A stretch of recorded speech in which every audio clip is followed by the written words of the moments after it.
எல்லோருக்கும் வணக்கம் நண்பர்களே. கிளின்னு கிழிச்சு தொங்க விட்டுட்டாங்க ப்ரோ என்ன. ஆனால் நான் இதுக்கெல்லாம் கவலையே பட மாட்டேன், ஏன்னா நான் ஒரு லாங் டேர்ம் இன்வெஸ்டர் அப்படின்னு ஒரு நண்பர் கமெண்ட் போட்டிருக்கார்.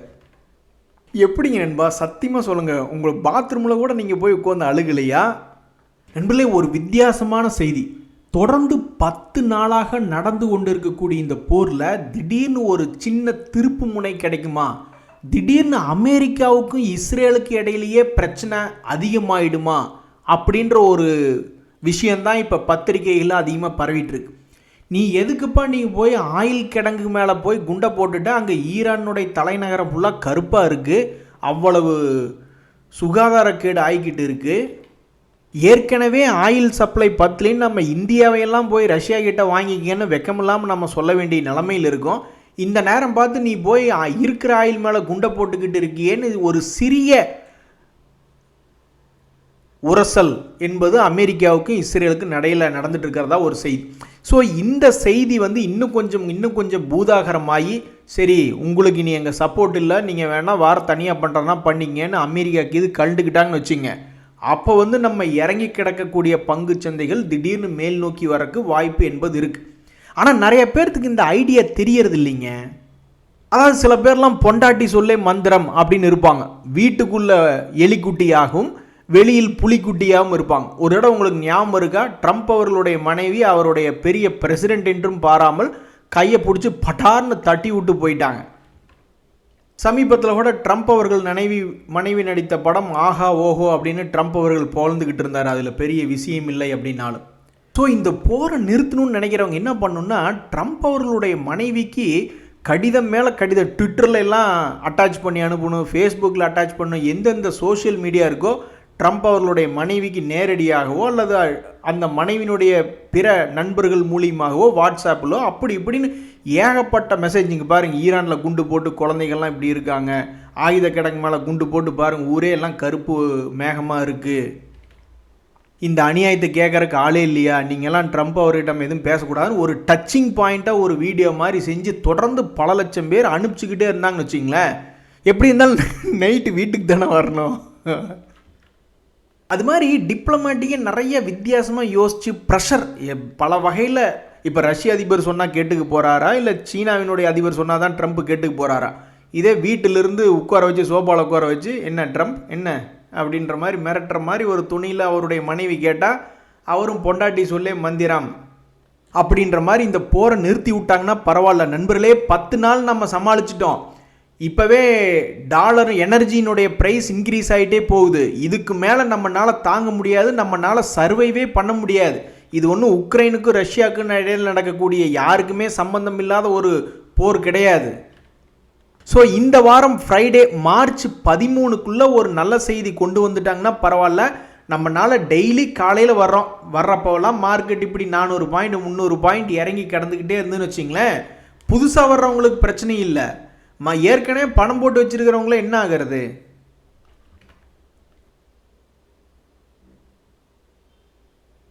ஸோ மார்க்கெட் இறங்கும் பொழுது தான் நிறையா பேர் உள்ளே வருவாங்க, எடுத்து வச்சுக்கிட்டு யாருக்கும் சொல்லாமல் அப்படியே உட்காந்துக்கிட்டு இருப்பாங்க. ஒருவேளை மேலே போயிடுச்சுன்னா பெரிய லாபத்துக்கு புக் பண்ணுவாங்க, அல்லது இன்னும் கீழே போச்சுன்னா இன்னும் முதலீடு பண்ணுறதுக்கு. ஸோ எப்படியாவது ஒரு வகையில் விலை குறைவாக இருக்கக்கூடிய பங்குகளை கண்டுபிடிக்கிறதுக்கு முயற்சி பண்ணிக்கிட்டே இருப்பாங்க. இப்போ ஒரு 5லிருந்து 6 ஷேர்களுடைய எக்ஸாம்பிள் பாருங்கள். அந்த பங்குகளில் குறிப்பாக பார்த்தீங்கன்னா கொஞ்சம் ஃபேமஸாக இருக்கும், சிலது பெயர் என்பது ஃபேமஸாக இருக்காது. ஒரு உதாரணத்துக்கு இந்த லோதா டெவலப்பர்ஸ் அப்படின்ற ஒரு பங்கு, இது எந்த பிஸ்னஸில் இருக்குன்னா ரியல் எஸ்டேட்டில் இருக்குது. ரியல் எஸ்டேட்டில் இருந்துக்கிட்டே இந்த பங்கு என்ன பண்ணியிருக்குன்னா, போன குவார்ட்டர் 790 கோடினா இந்த குவார்ட்டரில் 958 கோடிக்கு லாபம் பண்ணியிருக்கு. கிட்டத்தட்ட 1000 கோடிக்கு லாபம் பண்ணியிருக்கு. அப்போ நிறைய பேர் என்ன எதிர்பார்ப்பாங்க, ஓகே இந்த ஷேரினுடைய விலை ஏதோ ஒரு பாயிண்டில் இருக்குதுன்னு வச்சுக்குவோம். அந்த பாயிண்ட்டை விடவும் இப்போ இவங்க செஞ்சுருக்கக்கூடிய லாபம் அதிகமாக இருக்குது. அப்போ இந்த பங்கு இருக்கின்ற விலையிலிருந்து ஏதாவது ஒரு அண்டர் வேல்யூவாக இருக்கா அப்படின்ற மாதிரிலாம் யோசிச்சு பார்ப்பாங்க. ஸோ அந்த வகையில் இந்த லோதா டெவலப்பர்ஸ் அப்படின்ற பங்கெல்லாம் இப்போ அவன் 52 வீக் லோவில் வீழ்ச்சி அடைஞ்சு கிடக்கு. ஆனால் அவங்க கொடுத்துருக்கக்கூடிய ரிசல்ட் எல்லாம் பார்த்தீங்கன்னா 958 கோடி அப்படின்னு போட்டிருக்காங்க. அப்போ இந்த பங்கெல்லாம் என்ன செய்யும்னு பல பேர் பார்த்துக்கிட்டு இருப்பாங்க. இவனுடைய ஒஸ்ட் கேஸ் சினாரியோ என்பது 2 தான். அந்த ரெண்டுமே ரொம்ப மோசமாக இப்போ தான் நடந்திருக்கு. என்னப்பா இப்போ தான் நீ லேட்டஸ்ட் அடி வாங்கினவனா அப்படின்ற மாதிரி. சமீபத்தில் தான் ஒரு 30% இருக்கிறதுலே பெரிய ஒஸ்ட் கேஸ். 30% 2 days மூவிங் ஆவரேஜ்லேருந்து கீழே இறங்கிட்டு அப்புறம் ஒரு சிறிய ரெக்கவரி கொடுத்துட்டு இப்போ மறுபடியும் லோ ரேட்டில் வந்து விழுந்திருக்கான். இனி இந்த பங்கு இனி என்ன செய்யும் என்பது பொறுத்து இருந்தால் பார்க்கணும். பாவம் இவன்லாம் சமீபத்தில் இவன் கடைசியாக 3rd worst கேஸ் அப்படின்றது வந்து ஒரு முறை வெறும் 12% 2 days மூவிங் ஆவரேஜ்லேருந்து கீழே இறங்கினா. அது 2024 இறங்கினா. அதுக்கப்புறம் இறங்குறப்பவெல்லாம் ஒன்றும் பெரிய ஒஸ்ட் கேஸே வரல. இப்போ தான் பாவம் 2 மாதமாக தடவிக்கிட்டு வந்துக்கிட்டு இருக்குது. ஸோ ஆனால் ஒரு முறை கீழே விழுந்தோன்னே எந்திரிச்சிட்டான். இப்போ இனி அடுத்த முறை இனி இந்த பங்கு என்ன செய்ய போகிறது? இது செஞ்சிருக்கக்கூடிய லாபத்துக்கும் இப்போ இருக்கக்கூடிய ஷேரினுடைய விலைக்கும் பரிதாபமாக இருக்கிறதே அப்படின்னு ஒரு குரூப் நினைக்கிறதுக்கு ஒரு வாய்ப்பு என்பது இருக்குது. இப்படி தான் நிறைய பேர் ஏதாவது அண்டர் வேல்யூடு ஷேர்ஸ் இருக்கா, ரிசல்ட் நல்லா கொடுத்துருக்கான் ஆனால் கும்பப்பாட்டு பாடிடுச்சுலாம் பார்த்துட்டு இருப்பாங்க. சில பங்குகள்லாம் இறங்கியிருக்காரு. ஒரு உதாரணத்துக்கு டைட்டன் எடுத்து பார்த்தீங்கன்னா நம்மளுக்கு என்ன தோணும், போன குவார்ட்டருக்கு இந்த குவார்ட்டருக்கு பெரிய ரிசல்ட்டாக கொடுத்துருக்கான். அப்போ இந்த பங்கு வந்து கரண்ட் மார்க்கெட் ப்ரைஸ் வந்து எதிர்கால ப்ரைஸை கனெக்ட் பண்ணியில் இப்போ வேல்யூவேஷன் கம்மியாக இருக்குமோ அப்படின்ற மாதிரிலாம் சில பேர் நினச்சி பார்ப்பாங்க. கிட்டத்தட்ட சேல்ஸ் மட்டுமே 25,416 கோடி thanks to the gold price rise அப்படின்ற மாதிரி அந்த விலையை வச்சு லாபம் பண்ணிட்டான். ஆனால் இந்த பங்கினுடைய ஷேரினுடைய விலை என்பது டெக்னிக்கலாக அது வந்து 1 month ஹை 3 months ஹை அப்படின்றது இருக்கும் பொழுது இது இவன் செஞ்சிருக்கக்கூடிய லாபத்துக்கு இது அண்டர் வேல்யூடா அப்படின்ற ஒரு கேள்வி மார்க்கெட்டில் ஓடிக்கிட்டு இருக்கும். அதே சமயம் சில பங்குகள்லாம் பாவம் இப்போ சமீபத்தில் சரிவடைஞ்சிட்டான். நெட்வெப் டெக்னாலஜிஸ் எல்லாம் ஆல்மோஸ்ட் 4,500 பக்கம் போனவன் இப்போ 3,000 கிட்ட சுற்றிக்கிட்டு இருக்கான். அவனுடைய ரிசல்ட் வந்து போன குவார்ட்டரில் 31 கோடினா இப்போ சமீபத்தினுடைய குவார்ட்டரில் 73 கோடி அப்படியே டபுள் பண்ணி விட்டுருக்கான். ஸோ இப்படி தான் நிறைய பேர் அண்டர் வேல்யூடு ஸ்டாக்ஸ் ஏதாவது அவன் செஞ்சிருக்கக்கூடிய லாபத்துக்கு இப்போ பங்குகள் ஏதாவது கீழே இறங்கி கிடக்கா அப்படின்ற மாதிரிலாம் தேடிக்கிட்டு இருப்பாங்க. இன்னுமே ஒரு 2-3 எக்ஸாம்பிள். ஒரு உதாரணத்துக்கு இந்த என்ஜினியர்ஸ் இந்தியா அப்படின்றது சமீபத்தில் ஒரு சிறிய மாற்றம் இருந்தது. நிறைய பேர் ஏதோ ஒரு நம்பிக்கையில் போய் எடுத்திருப்பாங்க போல, வால்யூம் அதிகமாக நடந்திருக்கிறது இதில் ஒரு செய்தி. அப்படி இருக்கக்கூடிய இந்த பங்கு தற்போதைய குவார்ட்டரில் வந்து 347 கோடி லாபம்னு காமிச்சிருக்காங்க. அதில் ஒரு நண்பர் சொல்கிறாரு, ஷேர் மார்க்கெட் என்பது ஏறுனா என்னங்க, எனக்கு இறங்குனா எனக்கு என்னங்க, பல லட்சம் பேர் பல கோடி சம்பாதிக்கிறதா ஷேர் மார்க்கெட்டில் சொல்கிறாங்க. இருந்துட்டு போகட்டும். நிறைய பேர்த்துக்கு சிலருக்கெல்லாம் நஷ்டமும் வருது அப்படின்ற மாதிரி சொல்கிறாங்க. இருந்துட்டு போகட்டும். என்கிட்ட தான் காசே இல்லையே, அது என்ன வேணா தான் எனக்கு என்ன.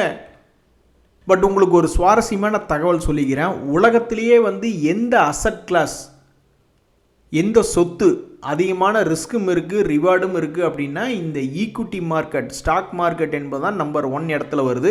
கரெக்டாக உபயோகப்படுத்திக்கிறவங்களுக்கு இது ஒரு மிகப்பெரிய ஒரு விஷயந்தான். படிப்புமே அந்த மாதிரி தானே. காலேஜ்லேயோ அல்லது ஸ்கூல்லேயோ மிகப்பெரிய அளவில் படித்து ரேங்க் எடுக்கும் பொழுது 1000 பேர்த்துக்கு யாராவது 1-2 பேர் தான் பெரிய மார்க் எடுப்பாங்க. அவங்களுக்கு நல்ல வேலை கிடச்சி வெளிநாட்டில் போய் வந்து கை நிறைய சம்பாதிப்பாங்க. அது மாதிரி தான் மார்க்கெட் என்பது அதை கரெக்டாக உபயோகப்படுத்திக்கிறவங்களுக்கு அது ஒரு நல்ல விஷயந்தான். ஒரு நண்பர் சொல்கிறாரு, நம்ம பங்குச்சந்தை பாதிக்கப்படுறதுக்கு இந்த வார் சண்டை காரணம் அப்படின்னா அது ஈரானுடைய சண்டை இல்லை, அமெரிக்கா தானே தொடர்ந்து வந்து தாக்கிக்கிட்டு இருக்கு, அது அமெரிக்காவினுடைய வார் தானே. ஆமாங்க, உண்மைதான். அதை நம்ம சொன்னால் தான் அவங்க கேட்டுக்க மாட்டாங்கல்ல. இப்போ ஈரான் ஒருத்தனுக்கு யாராவது சப்போர்ட் பண்ணுறாங்களா? ஒருத்தருமே சப்போர்ட்டு கிடையாது. அமெரிக்காவினுடைய திட்டம் வந்து உலகத்தில் 90% க்ரூட் ஆயில் அவங்களுடைய கண் அசைவில் தான் எதாக இருந்தாலும் நடக்கணும். அந்த வளைகுடா நாட்டில் எத்தனையோ நாடு இருக்குது, எல்லாமே டம்மி பண்ணி வச்சுருக்கான். நான் என்ன சொல்கிறேனோ யாருக்கு சொல்கிறேனோ அவனுக்கு தான் நீ விற்கணும், இல்லைன்னா உன் மேலே சாங்ஷன் போடுவேன் அப்படின்ற மாதிரி சொல்லி ஈரான் ஒரே ஒரு நாடு தான் எல்லாத்துக்கும் எகென்ஸ்டாக இருந்தது. அவங்களுக்கும் இப்போ சப்போர்ட் இல்லை. ஸோ அப்போ நம்ம இப்போ ஈரான்ட்டு என்ன இருக்குது, மிசைல்ஸ் மட்டும்தான் இருக்குது. அதுவும் ஒரு கட்டத்தில் தீர்ந்து போச்சுன்னா என்ன ஆகும்? ஒன்றுமே பண்ண முடியாது. நேவி இல்லை, ஒரு டிஃபென்சிவ் சிஸ்டம் இல்லை, வெறும் ராக்கெட்டை மட்டும்தான் வச்சு வண்டி ஓட்டிக்கிட்டு இருக்காப்புல. அப்போ கடைசியில் போய் சரண்டர் ஆகிருக்கிறதுக்கு இப்போ புது பிரசிடெண்ட் வந்து சரி ஓகே நம்ம வந்து பேச்சுவார்த்தை ஆரம்பிப்போம் அப்படின்ற மாதிரி ஒரு சுமூகமாக போனால் தானே உயிர், இல்லைன்னா எவ்வளவு அப்பாவி உயிர்கள் கொல்லப்படுது பாருங்கள். நம்ம நாட்டில் நம்ம சேஃப்டியாக இருக்கோம், அதனால் நம்ம என்ன வேணாலும் பேசலாம். இதே நம்ம ஈரானில் இருக்கும்போது நம்ம ஒரு பொதுமக்களாக இருக்கும்பொழுது யாராவது வந்து நம்மளை வந்து பேட்டி எடுப்பாங்கன்னு வச்சுங்க, மற்றவங்க என்ன சொல்லுவாங்க தெரில.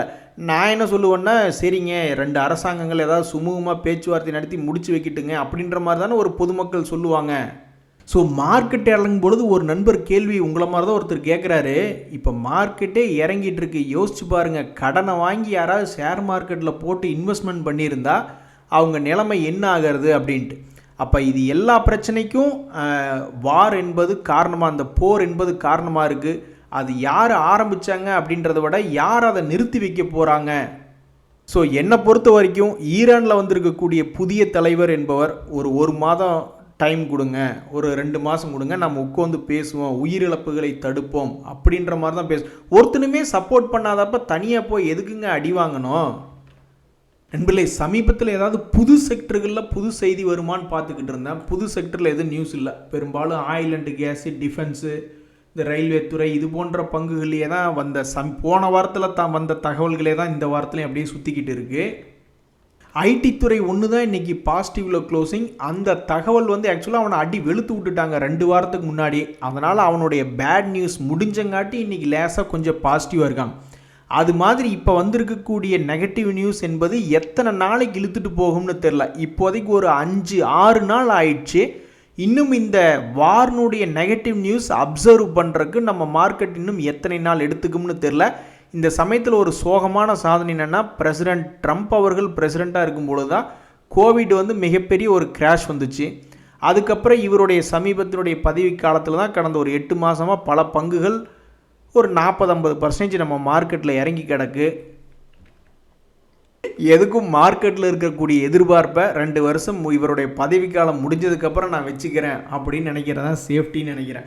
இந்த வகையில் ஒரு நண்பர் சொல்கிறாரு, நான் எதை பற்றியும் யோசிக்கிறது இல்லைங்க, எங்களுடைய குழந்தைகள் பிறந்த நாள் வரும் பொழுது நான் லாபகரமாக லாங் டேர்மில் இருக்கணும், வெரி லாங் டேர்ம் அப்படின்றதுக்காக சில பங்குகள் எடுத்து வச்சுக்கிட்டு இருக்கேன்.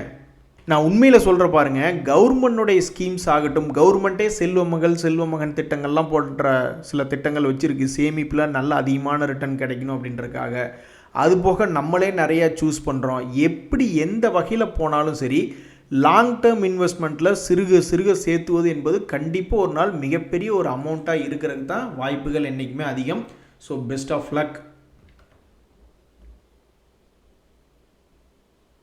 அதனால் நண்பர்களே, இன்றைய தேதியில் சேமிப்பு என்பது ரொம்ப முக்கியம். நிறையா பேர்த்தினால ஒரு 5 கோடி 3 கோடி போட்டு அப்பார்ட்மெண்ட் வாங்கி அதன் மூலியமாக 1 லட்ச ரூபாய் வாடகை எடுக்கணும் அப்படின்னு நினைக்கிறதெல்லாம் கனவுலையும் நடக்காத காரியமாக இருக்குது நிறையா பேர்த்துக்கு. ஸோ அவங்கெல்லாம் நிறைய பேர்த்துக்கு இந்த பேங்க் எஃப்டி போன்ற பல்வேறு ஃபிக்ஸட் இன்ஸ்ட்ருமெண்ட்ஸ் தான் ஒரு ஆபத் பாந்தவனாக இருக்குது. இப்போவே நீங்கள் நான் நம்பரே சொல்ல விரும்பலை. எப்படி அப்பார்ட்மெண்ட்டுகளில் நம்ம கிட்டத்தட்ட 4-5 கோடி வச்சுருந்தா தான் 1 லட்ச ரூபா ஒரு மாதத்துக்கு நம்ம வாடகை எடுக்க முடியும் அப்படின்ற நிலமை. பேங்க் எஃப்டிக்கும் அதே மாதிரி தான். நான் நம்பரே சொல்ல விரும்பலை. 1 லட்ச ரூபா ஒரு மாதத்துக்கு வரணுன்னா பேங்க் எஃப்டியில் அதுவும் கோடிக்கணக்கில் இருந்தால் தான் முடியும். பட் அதில் என்ன ஒரு அட்வான்டேஜ்னால், சிறுக சேர்த்த முடியும் பேங்க் எஃப்டியில். அதே மாதிரி கீழே லாஸ் என்பதே இல்லை. லாஸ் லாக் ஆகிடும். இந்த இடத்துல 0, இந்த பக்கம் பாசிட்டிவ், இந்த பக்கம் மைனஸ்னால் ஸ்டாக் மார்க்கெட்டில் போடும்பொழுது அது ப்ளஸ்ஸும் பெருசாக வரலாம், மைனஸும் பெருசாக வரலாம். ஆனால் இது போன்ற ஃபிக்ஸட் இன்ஸ்ட்ருமெண்ட்ஸில் பணம் என்பது அது நெகட்டிவ் சைடையே லாக் பண்ணிடுறானு. எப்போவுமே பிரின்சிபல் என்பது சேஃபாக இருக்கும். அது மேலே நம்மளுடைய வட்டி என்பது சேர்ந்துக்கிட்டே வரும். ஸோ இந்த மாதிரி 1 லட்ச ரூபா ஒரு மாதத்துக்கு வருமானம் வரணும், பேசிவ் இன்கமாக வரணும் அப்படின்ற கனவோடு இருக்கிறவங்க இது போன்ற அப்பார்ட்மெண்ட்டுகள்லாம் நம்ம போய் ஒன்றும் பெருசாக ரொம்ப கஷ்டம். அப்பார்ட்மெண்ட்டெல்லாம் நம்ம போய் பில்டிங் கட்டுறது என்பது. ஸோ நிறைய பேருக்கு ஆபத் பாந்தவனாக இருக்கிறது இந்த மாதிரி ஃபிக்ஸட் இன்ஸ்ட்ருமெண்ட் தான். அதில் சிறுக சேமித்து ஒரு 10-15 வருஷம் கழித்து பார்க்கும் பொழுது அது ஒரு பெரிய பணமாக இருந்தால் கூட ரொம்ப நல்லா தான் இருக்கும். இது பாருங்கள், இந்த ஐடிபிஐ ஷேர் வச்சுருக்கிறவங்கலாம் எல்லாம் வேஸ்ட்டாக போச்சு தம்பி அப்படின்ற மாதிரி தான் ஃபீல் பண்ணிக்கிட்டு இருப்பாங்க. பல வருடங்கள், கிட்டத்தட்ட 4-5 வருடங்கள் கழித்து அவன் என்ன பண்ணான்னா ஒரு முக்கியமான ஆல் டைம் ஹையை தாண்டுற மாதிரி வந்தான். அந்த ஆல் டைம் ஹை தாண்டினது ஒரே ஒரு நாள். அதுக்கப்புறம் அவன் உருப்படவே இல்லை. அதுக்கப்புறம் தொடர்ந்து வீழ்ச்சி. பல பேர்த்தினுடைய ஸ்டாப் லாஸை ஹிட் பண்ண விட்டு பணத்தை பிடுங்கணுங்கிறதுக்காகவே மேலேருந்து கீழே விழுந்துட்டு மறுபடியும் 2வது முறை பல இடத்துக்கே போனான். அப்படித்தான் போனானே, மறுபடி புதிய உச்சம் போனானா? இல்லை, கரெக்டாக ஒரு டபுள் டாப் என்பது எடுத்து அங்கேருந்து பொத்துன்னு கீழே விழுந்து இப்போ 99 ரூபாயில் க்ளோஸ் ஆகி வச்சுருக்கான். சரி, இந்த 99 ரூபா க்ளோஸ் ஆகுது சும்மா ஏதாவது ஒரு நார்மலான இடம்னா அதுவும் கிடையாது. அதுவும் 200 days மூவிங் ஆவரேஜ் கிட்ட மிக முக்கியமான ஒரு சென்டர் பாயிண்டில் நிற்கிது. இனி நிறைய பேர் என்ன எதிர்பார்ப்பாங்க, இனி பழைய ஹை வர்ற மாதிரி இருந்தாவே 16% ஏறணும், அல்லது பழைய லோ என்பது வர்ற மாதிரி இருந்தாலும் அதுவும் கிட்டத்தட்ட ஒரு 20-25% பக்கம் தள்ளி இருக்குது. இனி சென்டர் பாயிண்டில் வந்துட்டு என்ன பண்ண போகிறான், இப்படி தான் போன முறை சென்டர் பாயிண்டில் வந்துக்கிட்டு மேலே போவானா கீழே போவானான்னு பார்த்துக்கிட்டு இருந்த நேரத்தில் ஒரு 15-20% மேலே போயிட்டான். போனதுக்கப்புறம் அங்கேயும் அதே மாதிரி ஒரு சென்டர் பாயிண்ட் அங்கேருந்து கீழே விழுந்துடுச்சு. ஸோ இந்த ஐடிபிஐ பேங்க் அப்படின்ற பங்கில் நிறைய வேஸ்ட்டாக போச்சுன்னு பல முதலீட்டாளர்கள் புலம்பிக்கிட்டு இருப்பாங்க. அவங்களுக்கு இனி அடுத்தது என்ன நடக்க போகிறது என்பது பொறுத்திருந்து தான் பார்க்கணும். இந்த ஆதார் ஹவுசிங் ஃபினான்ஸ் என்பது இன்றைக்கி என்னாச்சுன்னு தெரியல.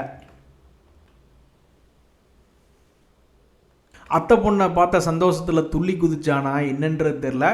கீழே தொடர்ந்து க்ளீனாக கடந்த 1.5 மாதமாக இறங்கி கொண்டிருந்த பங்கு இன்றைக்கி என்னடான்னா கிட்டத்தட்ட